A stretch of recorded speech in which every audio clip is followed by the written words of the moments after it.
You're listening to the Author Inside You podcast, a weekly podcast designed to motivate you to finish writing a book, choose a publisher, and have your work build an audience.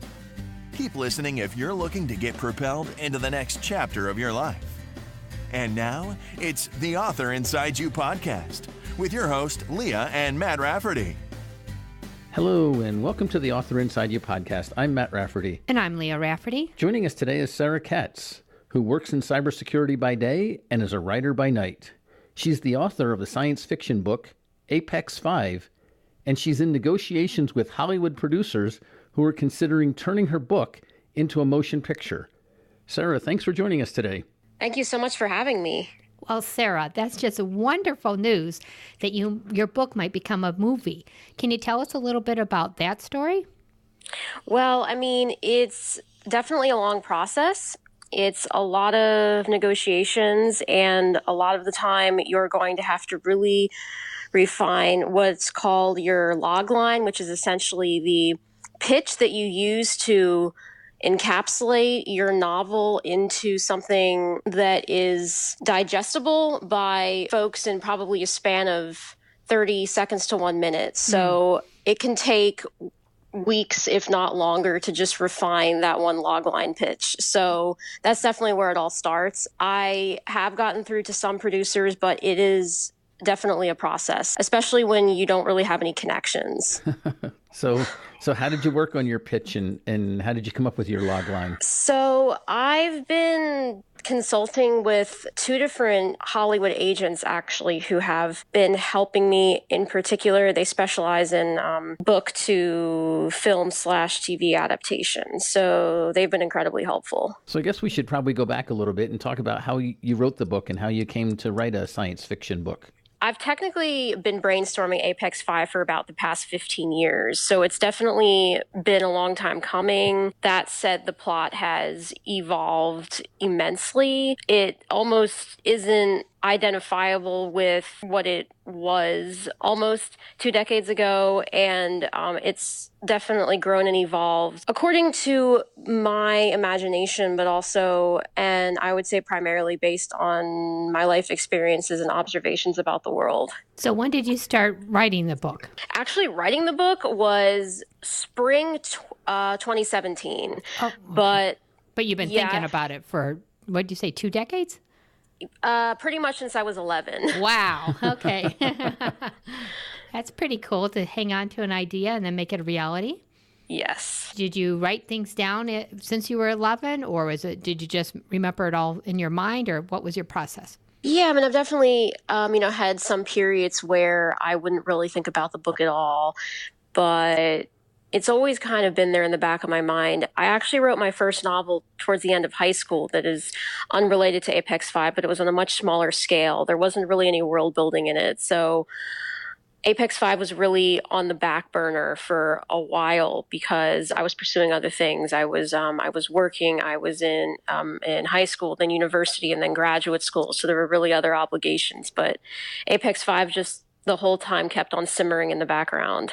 What was the springboard that made you actually say, this is the time for me to write the book? Yes. So the springboard was definitely the fact that I was finally settled in a career, a daytime career that I enjoyed, and I felt was stable. And I am very fortunate to work in technology and to be able to fund a lot of the marketing that goes into this book and a lot of the editing and the design and everything. And it's really, I would say, took off beginning with me landing a job in cybersecurity, because that was the point at which I knew that I would be able to financially fund everything that went into writing this book, because it's beyond just writing the book, right? It's the editing, and then it's the cover design, and then it's the distribution, and then the book trailer that I made cost a pretty penny. Again, it was worth every penny, but it was quite the amount.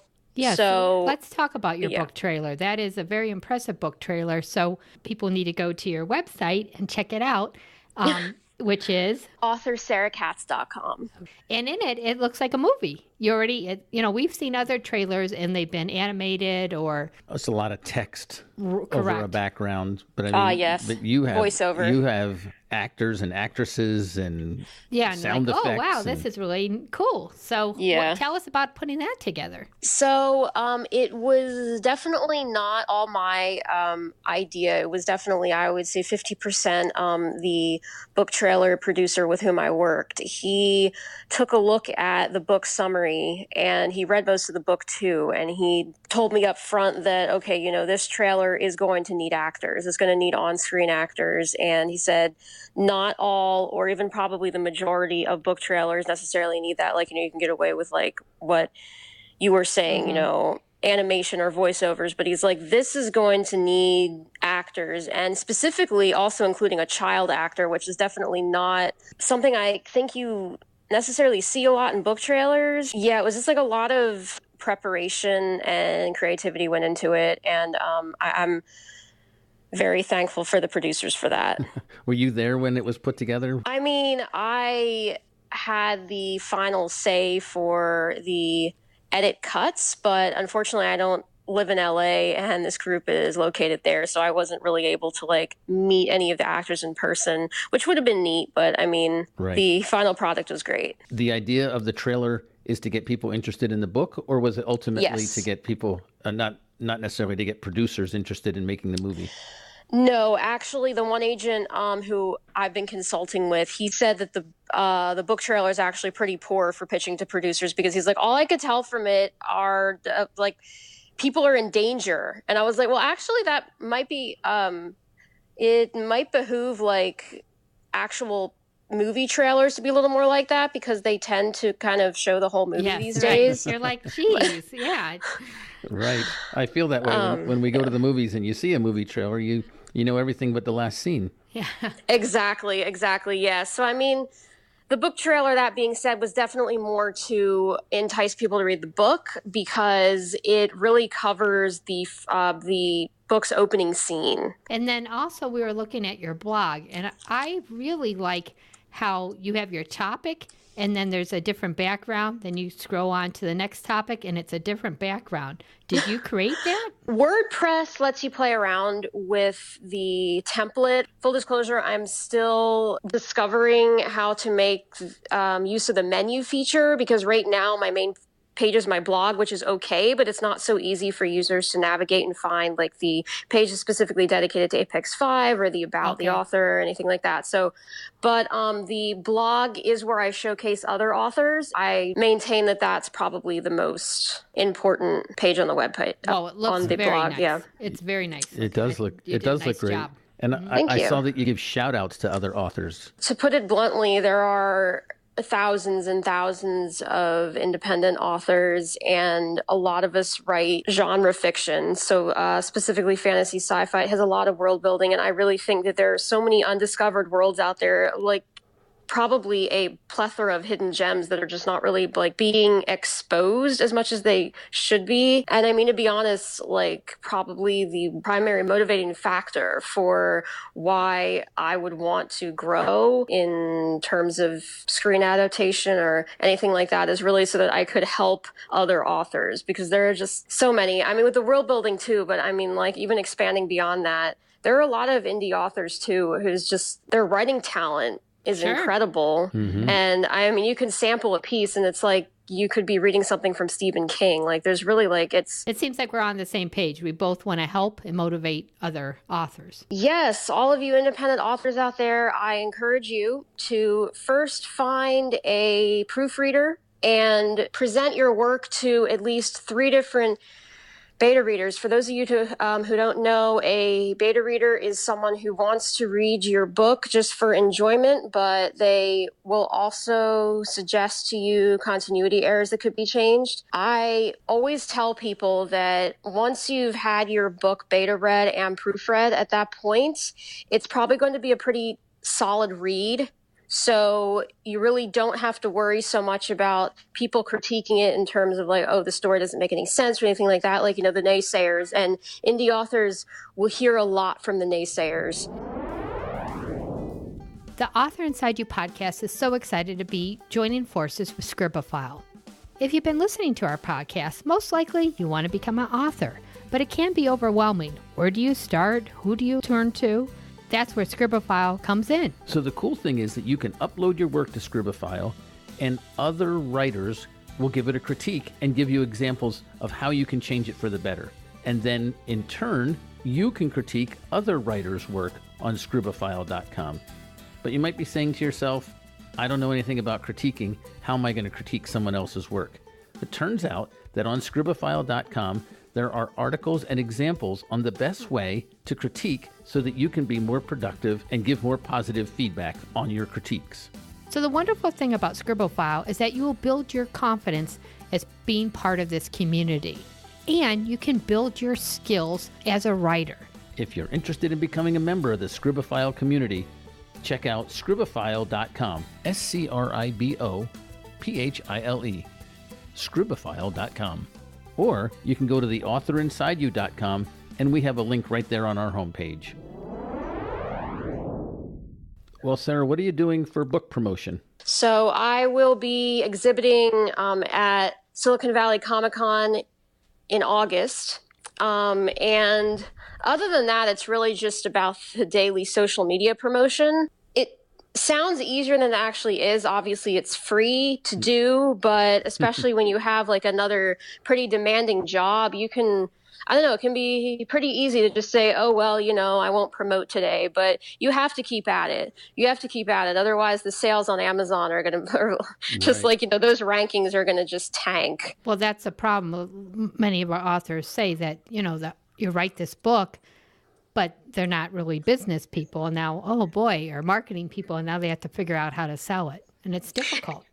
Exactly. And it's particularly difficult to tread that line between marketing and spamming people, which is always fun. I would recommend to indie authors, don't get down if you get blocked a bit in the beginning, because like, you know, it's totally not personal. A lot of folks have just a very low threshold for what they consider spam. So it's all part of the journey. Sure. There's a lot of people out there who are interested. You just need to find them. Exactly. Know your audience. So Right. What platform have you found to be the most successful for you? Probably so far it's been Facebook. Twitter has a fantastic writers community on there. So I always tell writers, you know, make plentiful use of Twitter hashtags, because that's how you're going to find fellow writers and readers. I would say that writers are crucial for moral support, but reader tags are absolutely essential for marketing your book for prospective readers. And it will help you stand out from the bunch. And that's also where the logline pitch comes in, is you have to really refine it to a point where you are conveying what makes your book stand out. Any other social media? Yes, I use LinkedIn. LinkedIn, it does help to already be connected to folks in the industry. I would say LinkedIn is probably a little better for professional networking with possibly with agents and publishers more than fellow authors. Fellow authors, I hate to sound pessimistic, but at the end of the day, you don't really want to market to fellow authors, because it could come across as anywhere from a spam to hanging a decoy out for competition. So they might want to snuff you out if they like, you know, Sure. if they see something that they like is either similar to theirs, or they feel like might be better than theirs, or they feel like, you know, that they've written something better. So it's tricky. Something I will also say about the writing community is it's full of brilliant people, but there are definitely folks who, understandably, being part of such a community, I mean, obviously, like, we're writers, so we kind of have to have that intellectual projected image, if you will. It can come with an inflated sense of self, and from that, sometimes folks can feel threatened. Sarah, you've given us Yes. a lot of good advice for our listeners.